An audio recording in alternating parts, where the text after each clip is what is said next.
Salut les devs, c'est Foxpy, on se retrouve aujourd'hui pour un 26e épisode des puzzles classiques faciles, et dans cet épisode on va regarder Ghost Legs.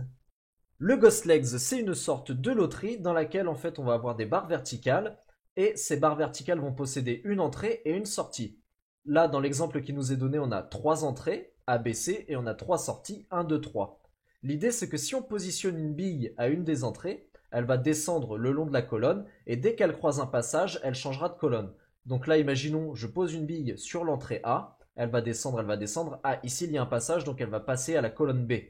Ensuite, elle va redescendre. Ah, là, il y a un passage, elle va arriver sur la colonne C. Elle va descendre. Ah, là, il y a encore un passage, elle va retourner sur la colonne B. Et finalement, elle sortira en deux. Donc l'idée derrière l'exercice, c'est de relier chaque entrée à chaque sortie. Donc là, on a un exemple de sortie par rapport à l'exemple qui est donné tout en haut. Si on positionne la bille en A, elle ressortira en 2. Si on positionne la bille en B, elle ressortira en 1. Et si on positionne la bille en C, elle ressortira en 3. Pour ça, on a plusieurs variables d'entrée. On a W, qui est la largeur du Ghost Legs, du diagramme, on va dire. On a H, qui sera la hauteur du diagramme. Enfin, on a quelques précisions. Donc, T, ce sera les entrées. B, ce sera les sorties. Et il faut savoir que les entrées ne seront pas toujours nommées ABC et les sorties ne seront pas toujours nommées 1, 2, 3. On a quelques contraintes, donc la largeur et la hauteur du diagramme sera compris entre 3 et 100. Et enfin, en entrée, on va avoir du coup toutes les lignes qui constituent le diagramme, et ça sera donné dans la boucle for ici. Donc ça, c'est toutes les informations qu'il y a à savoir pour résoudre le puzzle et résoudre le Ghost Legs, donc on va pouvoir se lancer dans le code. Comme toujours, je vais débuter par l'instanciation des variables et mon traditionnel commentaire instanciation des variables. Donc sur cette ligne, on récupère la largeur et la hauteur de notre diagramme. Ici, je vais instancier une variable listLines qui sera une liste qui va contenir toutes les lignes qui nous seront données pour le diagramme. Donc ici, dans cette boucle, on récupère nos lignes pour les ajouter à listLines. Donc ici, comme on a hLigne, on va faire for i in range h. Là, ici, on a la ligne qui nous est donnée par l'input code in-game. Et donc ici, on va faire listlines.appendLine. Il nous reste une dernière variable à instancier, ça sera listStart, qui sera une liste contenant tous les points de départ. Et pour récupérer les points de départ, je vais prendre la ligne 0 dans listLines et je vais faire un split dessus avec 2 espaces. Donc ce qui va se passer, c'est qu'ici, cette ligne, c'est une chaîne de caractères et chaque point de départ est séparé par 2 espaces. Donc ce que je fais, c'est que je prends tous les éléments qui sont entre ces 2 espaces pour les mettre dans une liste. Donc là, dans le cadre de cet exemple, j'aurai un list start avec 3 éléments. À l'indice 0, il y aurait le A, à l'indice 1, il y aurait le B, et à l'indice 2, il y aurait le C. Donc maintenant que nos variables sont instanciées, on va pouvoir coder la boucle principale qui va nous permettre de parcourir le diagramme et d'associer une entrée à une sortie. Je vais supprimer le commentaire de code in-game pour mettre le mien. Donc on cherche l'arrivée pour chaque point de départ. Donc pour chaque point de départ dans notre liste de points de départ. Ce que je vais faire, c'est que je vais récupérer l'indice de la position de mon point de départ dans la première chaîne de caractères. Donc autrement dit, listLines de 0.indexStart. Alors ce qui se passe ici, là, si on était dans l'exemple, listStart, il contiendrait ABC. Ce que je dis ici, c'est que dans la première ligne, si on était sur le A ici, start valait A, je vais lui dire dans la première ligne, trouve-moi l'index de start vaut A, donc on envoie A, et là il me dirait, il est à l'index 0 de cette chaîne de caractères, donc index start serait égal à 0. Si on avait B, à ce moment-là, on aurait envoyé en paramètre de index B, et il m'aurait dit, bien B, il est à l'index 3, puisqu'ici, ce qu'il est à l'index 0, c'est le A, à l'index 1, un espace, à l'index 2, un espace, et à l'index 3, il y aurait le B. Ensuite, index position, ça sera la position de ma bille au fur et à mesure qu'on parcourt le diagramme, et sa position au tout départ, elle est égale à la position de l'index du point de départ. Donc autrement dit, ça sera égal à 0 ici si on reprenait le cadre de l'exemple où on mettait la bille à partir du point A. Donc ça c'est bon pour l'initialisation. Maintenant ce qu'on veut faire, c'est parcourir nos lignes, donc for line in listLines, et à chaque ligne on veut regarder s'il y a un tiret à gauche ou à droite pour savoir si on doit changer de colonne. Alors faisons-le. Donc si index position -1 est supérieur à -1 et que line de index position -1 est égal à un tiret, alors à ce moment-là, on décrémente index position de 3. Je m'explique. Admettons qu'on parte de B. B est à l'indice 3. Donc ma bille, elle est à l'indice 3. On descend. Il n'y a pas de tiret à gauche. Il n'y a pas de tiret à droite. Tout va bien. On descend. Ah, là, il y a un tiret à gauche. Mon index, ici, ma position, elle est en 3. Et le tiret, sa position, elle est en 2. Donc elle est à l'index position moins 1. Donc je teste ici si index position moins 1 est supérieur à moins 1. Autrement dit, si j'étais sur la colonne la plus à gauche, il n'y aurait pas besoin de consulter à gauche puisqu'il n'y aurait pas d'autres colonnes. On ne pourrait pas aller plus à gauche. Donc c'est ce que me permet de faire cette condition. Et enfin, line de index position moins 1. Donc line, c'est ma ligne. Ça sera cette ligne-là. Et je regarde à l'index position moins 1. Donc ici à 3 moins 1. Donc à l'index 2 s'il y a un tiret. Et c'est bel et bien le cas. Si c'est le cas, index position sera égal à moins 3. Enfin, va être décrémenté de 3. Autrement dit, ici mon index position est égal à 3. Si je le décrémentais de 1, eh bien je tomberai sur le tiret. Si je le décrémentais de 2, je tomberai sur ce tiret. Donc il faut que je le décrémente de 3 pour arriver sur cette colonne-ci. Donc ça c'était pour les tirets de gauche. On va le faire également pour les tirets de droite. Donc si index position plus 1 est inférieur à W et que line de index position plus 1 est égal à un tiret, alors à ce moment-là, index position sera égal à plus 3. Alors, toujours un exemple ici. Admettons que je parte de C. Donc C, il est à l'indice. Alors ici, c'est l'indice 3. Donc ça sera l'indice 4, ça l'indice 5 et ça l'indice 6. Donc C est à l'indice 6. Je descends. Donc je suis toujours à l'indice 6. Ah, là, il y a un tiret à gauche. Je vais en moins 3. Donc j'arrive à l'indice 3. Je descends et là, je constate qu'il y a un tiret à droite. Donc on rentre dans ce elif-là. Index position plus 1 inférieur à W, c'est juste pour m'assurer que quand je suis sur la colonne la plus à droite, il n'y a pas besoin de regarder à droite puisque je suis sur la colonne la plus à droite, donc il n'y aura jamais de tiret à ma droite. Donc ça me permet de vérifier ceci. Et line de index position plus 1 est égal à tiret. Là, je suis à l'index 3, donc je regarde à l'index 4, 3 plus 1. S'il y a un tiret, c'est le cas. Et si c'est le cas, à ce moment-là, l'index position sera incrémenté de 3. Donc là, je suis à l'index 3, j'augmente de 1, je suis à l'index 4, j'augmente de 2, je suis à l'index 5, j'augmente de 3, je retourne bien sur la colonne C, et donc je peux associer mon C à la sortie 3. Donc là, on en a terminé pour le parcours des lignes. Il ne nous reste plus bien qu'à faire le print de l'association d'une entrée avec une sortie. Donc là, sachant qu'on parcourt les entrées une à une, on peut afficher notre start. Donc print de start plus list lines de 0. De H-1, pardon, hein, vu que c'est l'arrivée, donc c'est la ligne H-1, à laquelle on va envoyer index position.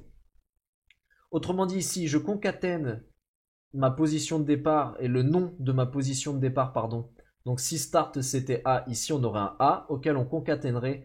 Donc list lines de H-1, ça veut dire je veux la ligne à la 10 H-1, donc c'est la dernière ligne.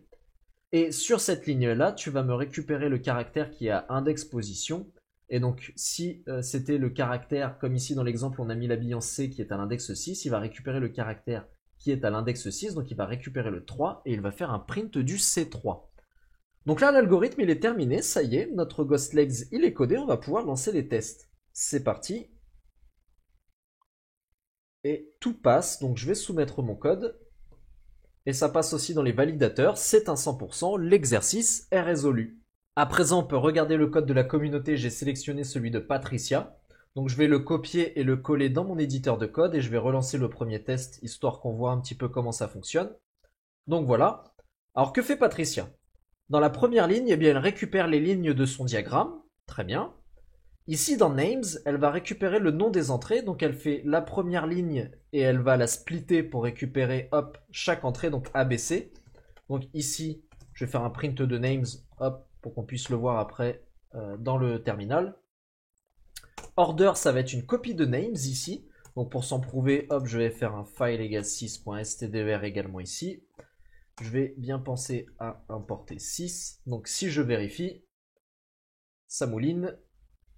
Bon, en attendant, on va parcourir les lignes. Ah, donc là, on voit bien, names et order sont équivalents. Donc là, on va parcourir les lignes, on va les parcourir de l'indice 1 à l'avant-dernière ligne. Autrement dit, on va parcourir tout le diagramme sans prendre en compte la ligne d'entrée et la ligne de sortie. Ensuite, on va avoir une deuxième boucle, for i in range length de names moins 1. Dans cet exemple, names, sa longueur, elle est de 3. Donc 3 moins 1, ça fait 2. Donc i ira de 0 à 1. Il fera 0, 1, 0, 1, 0, 1. Pourquoi? On a ici une instruction qui permet de regarder s'il y a un tiret à un certain caractère sur une ligne. À 3 fois i plus 1 exactement. Donc si on reprend cet exemple, hein, qui est le même que le tout premier test, hein, donc ici aussi, si on reprend cet exemple, quand i vaut 0, on fait 3 fois 0 plus 1, donc on regarde à l'indice 1 d'une ligne. Et quand i vaut 1, alors on fait 3 fois 1 plus 1, ça fait 4, à ce moment-là on regarde à l'indice 4 d'une ligne. Si i valait plus, si on n'avait pas mis le moins 1 à length of the names, on aurait essayé de regarder à un indice qui est en dehors du diagramme et on aurait eu une erreur. Donc c'est pour ça qu'on a length of the names moins 1. Et ensuite, que se passe-t-il? Si on trouve un tiret, on va changer l'ordre dans order. Alors ça, c'est vraiment pas évident à comprendre, cette logique-là. Donc on va faire un exemple avec celui qui est donné dans l'énoncé. Donc on parcourt la première ligne. For line in lines 1, moins 1. Names est égal à ABC et order est égal à ABC. For i in range length of the names moins 1. Donc là, i vaut 0. Donc on va regarder à l'indice 1 de line s'il y a un tiret et ça n'est pas le cas. Et on va regarder à l'indice 4 de line s'il y a un tiret, ça n'est pas le cas. Donc on passe à la ligne suivante, order n'a pas changé. Ligne suivante, ah là par contre, quand i va valoir 0, on va avoir 3 fois 0 plus 1, donc ça va être 1. Et donc ici, à l'indice 1 de cette ligne, on va bel et bien avoir un tiret. Donc là, on va changer l'ordre. On va changer l'ordre entre l'élément qui a l'indice i dans order et l'élément qui a l'indice i plus 1 et on va les inverser. Donc là, on va inverser les éléments à l'indice 0 et à l'indice 1. Donc order était égal à ABC, maintenant order sera égal à BAC. Bon, très bien, maintenant i vaut 1 et là il n'y a pas de tiret, donc on passe à la ligne suivante, donc c'est cette ligne-ci. Lorsque i vaut 0, il n'y a rien, et lorsque i vaut 1, donc 3 fois 1 plus 1, ça fait 4, et donc là effectivement à l'indice 4, on a bel et bien un tiret, donc on va rentrer. Et là on va inverser l'élément qui est à l'indice 1 et l'élément qui est à l'indice 2, puisque i vaut 1, donc là ça vaut 1, et i plus 1, bah, ça vaudra 2. Donc on avait order qui était égal à BAC, maintenant order est égal à BCA. On passe à la ligne suivante, c'est celle-ci. Quand i est égal à 0, on trouve rien. Par contre, quand i est égal à 1, ça fait 3 fois 1 plus 1, donc ça fait 4. Et là, effectivement, à l'indice 4, il y a un tiret. Donc, on va rechanger l'ordre des éléments entre l'indice 1 et l'indice 2. Donc, order était égal à BCA. Maintenant, il sera de nouveau égal à BAC. On parcourt la dernière ligne. Et là, quand i vaut 0, quand i vaut 1, on ne trouve pas de tiret. Donc là, on a terminé cet algorithme. On passe à la dernière boucle. For name in names. Donc là, on va parcourir les noms un par un. Donc A, B et C. Donc on fait un print de name, donc là on aura un print de A, puis un print de B, puis un print de C. Et à chaque fois, au nom, on va lui concaténer la sortie. Donc on va récupérer la dernière ligne et on va faire un split. Donc là ici on va récupérer un 2, 3, on va faire un split, ça va nous donner une liste contenant 3 éléments, les éléments 1, 2 et 3. Et ensuite dans order, on va aller chercher l'index de name. Donc order, name, supposons qu'il soit égal à A. L'index de A dans order, sachant que order maintenant est égal à BAC, l'index de A, ça sera 1. Donc ici, on va rechercher à la dernière ligne l'élément qui a l'indice 1, et l'élément qui a l'indice 1, dans cette liste-là, ça sera le 2, hein, puisque dans cette liste-là, l'élément à l'indice 0, ça sera le 1, l'élément à l'indice 2, ça sera le 2, et l'élément à l'indice 3, ça sera le 3. Donc là, on va bel et bien récupérer la sortie, on va associer A à 2. Et ça fera ça pour tous les noms.